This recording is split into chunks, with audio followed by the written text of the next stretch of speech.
Good morning, everybody, and a pleasure to be here in London at this time of the morning from deepest Surrey, but here very much to take you through UKIP's policies for women, recognising very, very much the huge contribution that women now make to UK society in economic, in all sorts of areas, and it's important that the political parties actually address that. I'm going to start off by just presenting a bit of context for you, which is, in a way, if you like, focused our minds on what we needed to address in terms of our policies. So let's put into context what women are now doing here in the UK. Well, first of all, 14 million of women now in work, probably the highest number for some considerable time. 1.4 million of those, 10% self-employed. More women, therefore, quite clearly the breadwinners in a family unit. And just short of 30% of households where there is only one adult, and in the vast majority of cases that is a lady, a woman, a female, however you want to title her, who's carrying all of the responsibilities that running a household entails. So I don't think any of you can doubt that the value there that women make in terms of a contribution to UK society is now well marked, and it's something that UKIP has very much taken on board. And we want to address, in terms of our policies, our very specific policies for women here in the UK, what we believe is some areas of absolutely outright discrimination, and bring into the fore some of our other policy areas which we think and believe will assist women in terms of their continuing contribution to the UK. I'm going to start off with the workforce, and I'm not going to be running through absolutely everything this morning. We will be issuing a document later on in the day when you'll get the, if you like, the full 100% picture. If I was to spend all morning doing that and taking your questions as well, I don't doubt we would have a very, very exhaustive and very valuable discussion. But I think what I want to do at this stage is actually highlight some of the very key ones that we feel. Now, of course, our political opposition is forever telling us that we're going to abolish this, that and the other, usually with absolutely no justification whatsoever. And I point the finger very much at the Labour Party, who seems to think that the continued misleading comments that they make in certain areas will somehow stick in voters' minds.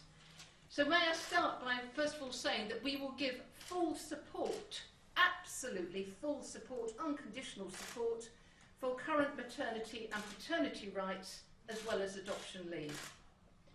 We intend taking the lowest paid, and as I mentioned in terms of my introduction, that is typically women who are choosing to work part-time or in the self-employed capacity, out of tax altogether.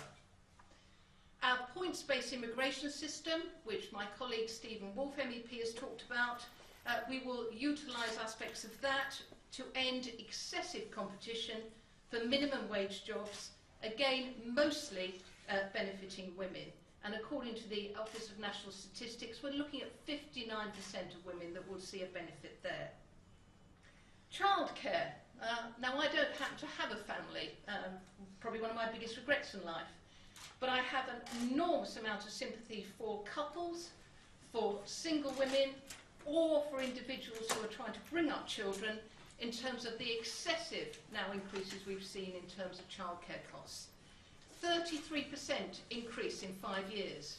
Typically £6,000 per annum for a unit, family unit, trying to find childcare costs for their young children.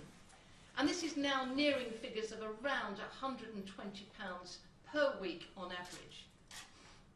What I think is actually also rather shocking is that nearly 60% of local authorities are not fulfilling their legal obligation to provide childcare services. So we'll be looking very, very much at helping people and families in that area. We plan to reduce the cost of childcare. You will see, obviously, when we release our general election manifesto, the costing behind that. And we also want to see parents offered a much, much wider choice of providers. We certainly want to see wraparound, as we put it, childcare in the form of breakfast and after-dinner clubs for all school-aged children. They will benefit, their parents will benefit, their relatives and their family and friends will benefit. Let me move on to just briefly to the family context, because that's obviously very linked here. What we do want to see is more support for the 6.5 million carers in the United Kingdom. And as I mentioned in my opening statement, most of whom, just short of 60%, are women. They will get from UKIP a commitment to increasing the carers allowance in line with inflation, and a commitment to keeping carers allowance at or above the job seekers allowance rate. And if I remember, only last year the European Union saw fit to tell the United Kingdom to double job seekers allowance rate. Well, that will raise a very, very interesting question, which I suggest you pose to our opposition parties as to how they will justify that in terms of their costings. I'm going to move on now to the health agenda and very briefly talk about what we would like to see happen in terms of benefits there for women in the United Kingdom. Now, we're very much focused on assisting for the birthing situation, for young mothers, and also ensuring that that whole area is correctly resourced. And I'll put into context that in the last 10 years, births across the United Kingdom have gone up by 25%, and that even the Royal College of Midwives has stipulated that they see a requirement for an additional 4,800 midwives. Now, despite that contextual information, I'm sure you'll be able to dig around, do your own Google searches, and you will see for yourselves how that whole resourcing area has crumbled under the coalition government. Huge numbers taken out, and a whole series of instances around the United Kingdom where mothers are being encouraged for stay-at-home births and feeling that they haven't got the necessary support that should be there. So we're looking at a starter position. We want to see 3,000 more midwives for the NHS. And moving on just slightly, and you might grin at this one, and I'll allow you to do that, we do want to see VAT removed from sanitary products for women here in the United Kingdom.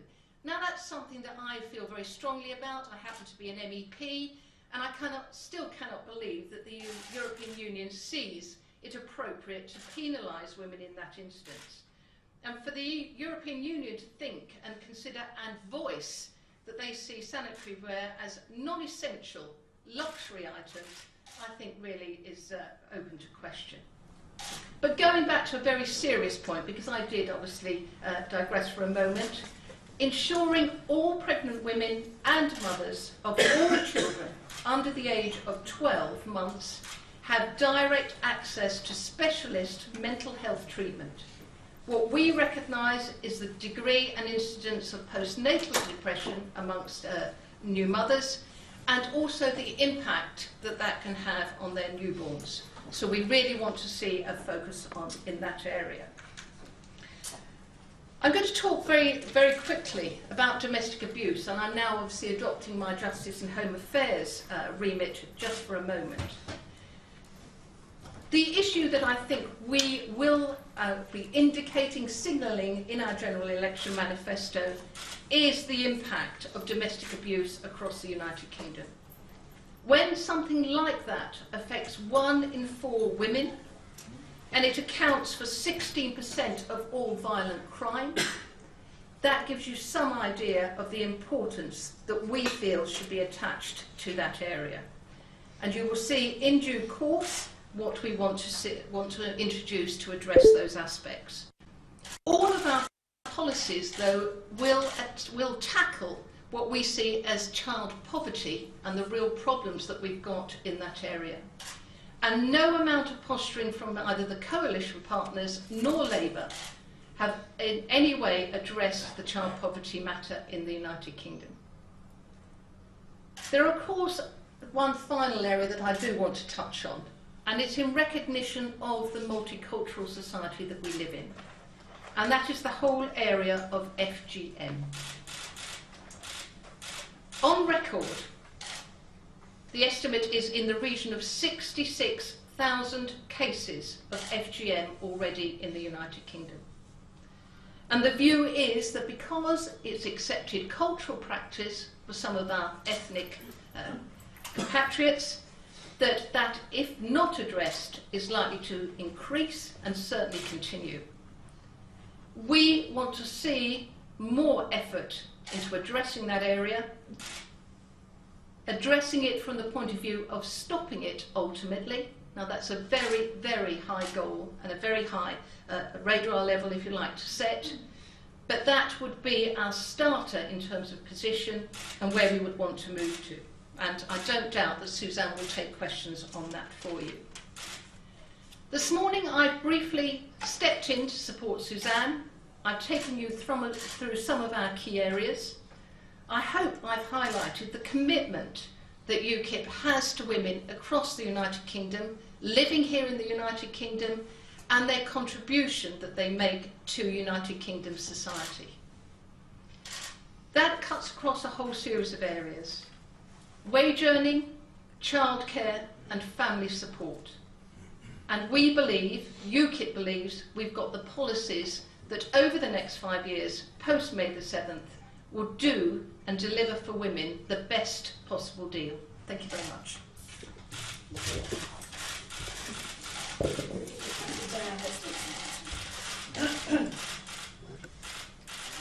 Alison Little, Daily Express, speaking as a woman, a female, not necessarily a lady. It's interesting you're calling this press conference this morning. I'm guessing it's a response to this very blokish image that UKIP has, led by Nigel with a pint in his hand. I'm interested to know whether you have ever sort of had to put your heads in your hands at some of the things that he and your male colleagues have said. Could I also take this opportunity to ask you to spell out and clarify UKIP's position on Trident, and any answer to Conservatives saying that failure to renew it puts us in danger as a country? Thank you. Shall I try to speak, or does somebody else want to do it? Yes, I put my hands in my head, my hands frequently at some of the things that Godfrey Bloom said, and I personally and directly challenged him on them.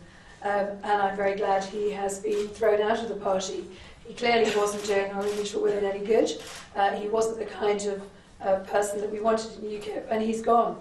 As far as Trident is concerned, then we are, sadly, I think in this day and age, when the world is not a safe place, where we have some rogue states who have nuclear weapons, unfortunately, I don't think we are remotely in a position to look at nuclear disarmament now, so we would support the renewal of Trident. Can I just add on Trident? Yes, we're fully committed to upgrading Britain's independent nuclear deterrent, and Trident is indeed our preferred option. And actually, 4 submarines aren't that much more expensive than 3 once you've made what they call the main gate decision and committed to it.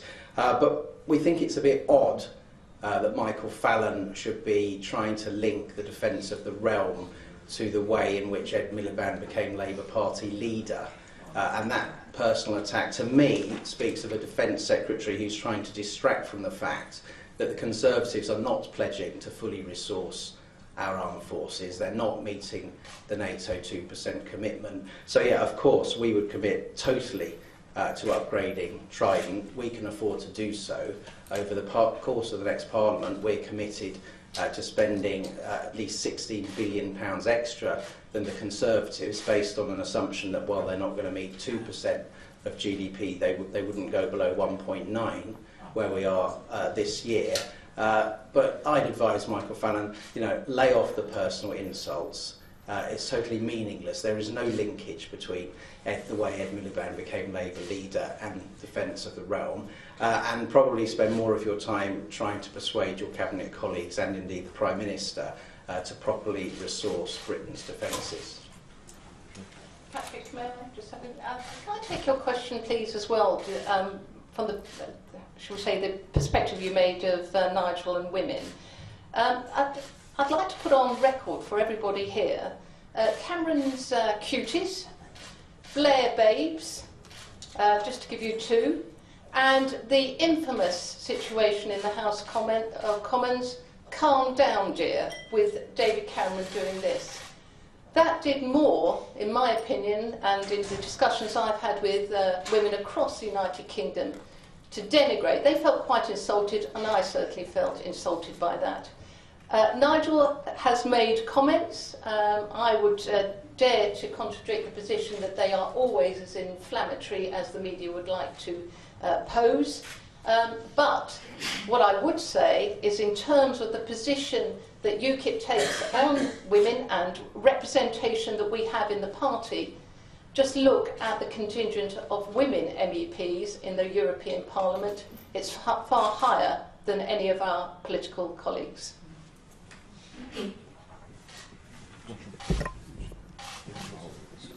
Sure, Claire, BBC News.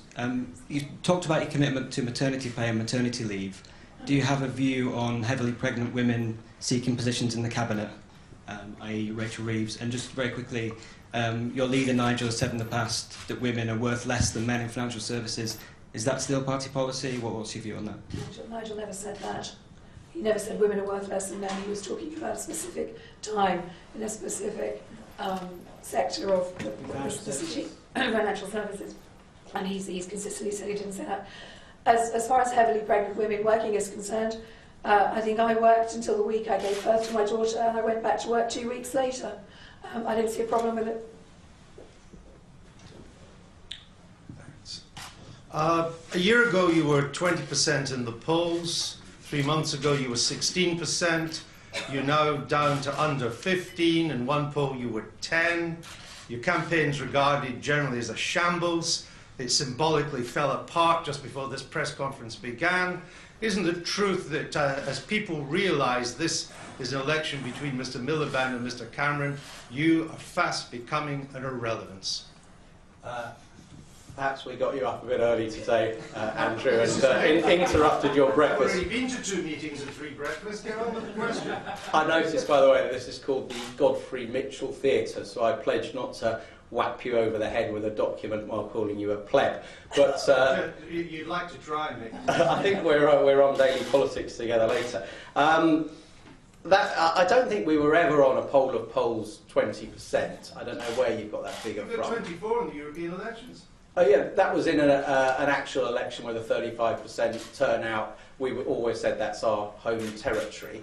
I think our national poll rating is actually holding up very well. But what I would sort of draw out for you is our key strategic goals for this general election. One of them is to get clear, good second places in over 100 seats as a basis for 2020. The other, of course, is to win a good number of seats. So how we're actually polling as an average nationwide, you know, national vote share is very nice, and I think polling average is 14 to 15%, is very good. I noted down a tweet some years ago from Dan Hodges saying he would streak if we got more than 6% in this general election. Well, 28 days to go, Dan, and perhaps we'll let you wear a Borat mankini to spare your blushes there. But our number one goal is obviously to get a good number of MPs elected, including our party leader. And we keep a much closer eye than you're able to do on how things are going in our key target seats. And we think the campaign's right on track. Two very brief questions. Number one on maternity leave. You say that you fully support maternity and paternity leave, but I want just a bit of clarity on that. Do you mean that you support it symbolically, hypothetically, or what about businesses? Do they get to choose from one business to another whether they can apply it? Where does your support, how far does it go? That's what I want to know, specifics about it. Number two, should women be allowed to breastfeed in public, generally? Well, it's an important question that it caused quite an issue at the time when your party leader suggested that they should sit in a corner and breastfeed. Or maybe out of public view. But he did suggest that they should do it in general public view. It was actually the presenter of the programme that suggested they should go and sit in a corner. Nigel never said any such thing. He said well, I breastfed in public, for goodness sake. I don't have a problem with it at all. It's a natural thing, and frankly, I think anybody that gets upset about breastfeeding in public, that goes out and buys the Sun, is frankly a hypocrite. Nigel never said that. And as far as maternity leave is concerned, symbolic? Good heavens, no. as someone who has run a very small business myself, it can be extremely difficult. But actually, the current maternity leave provision, where you have a year off, can for smaller businesses actually be helpful. It can be quite difficult to find cover for, say, 6 months or 9 months, but actually it's much more easier to take somebody on a contract for a year if you're a small business. So it's not just a symbolic support, absolutely not. When Diane said we fully support it, that's what we mean, fully. Would you allow businesses to choose, though, whether they apply it? No. Hi, Laura Patel from The Times. You still suffer from a gender gap in terms of polling, that the party is generally a bit less popular among women. I'd be interested to know from the three of you, why do you think that is? Well, I think it's because of the lies that the other parties have put about us, what my colleagues say. But why does that affect women per se? Well, because the lady next to you said, there is this myth put about that we will scrap maternity leave, that we hate women, that we don't do anything for women. I mean, Diane and I are living proof, and our other MEPs and our other candidates around the country, some of them in our target seats, prove quite the opposite. But unfortunately, I think the depth of the propaganda that the other parties have put about them has hit very hard and hit very deep. And it is just purely propaganda, in my view. I would be slightly more self-critical of our party than Suzanne. I think Nigel himself has said sometimes UKIP has resembled a rugby club on tour. I think that's becoming less and less true.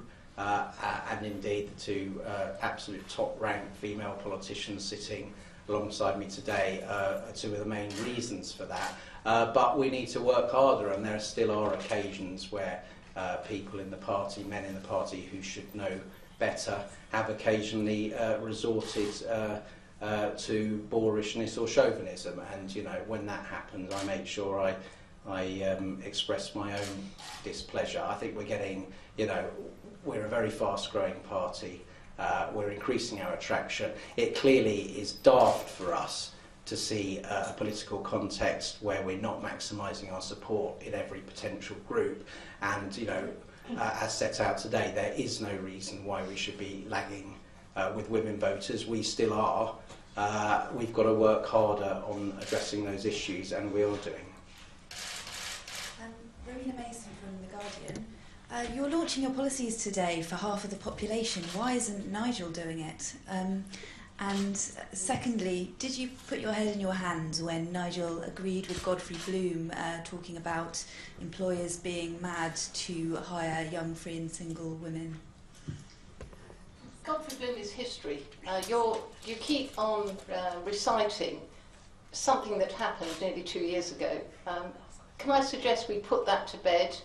Because if you don't want to put it to bed, we might as well revisit Lord Prescott thumping somebody, other politicians having eggs thrown over them, other politicians from our political opponents, actually undertaking acts which are frankly unacceptable, whether it's hitting people or whatever, or getting drunk, or whatever the issues are.